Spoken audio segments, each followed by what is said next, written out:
বড় ভাই ছাত্র দলের থেকে বেড়ে ওঠার নেতৃত্ব সাবেক ছাত্রতা বর্তমান বিএনপির যোগ্য মহাসচিব জনাব হারুন নবীর ভাই আমাদের মাঝে উপস্থিত হয়েছেন। আমরা সংগ্রামের মাধ্যমে তাকে অভিনন্দন জানাই।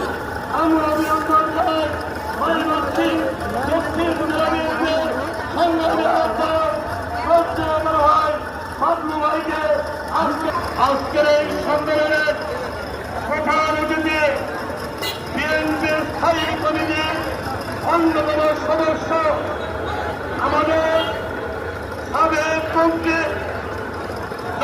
জনাব ইকবাল হাসান বাবুর টুকু ভাই উপস্থিত হয়েছেন। আসন সকলেই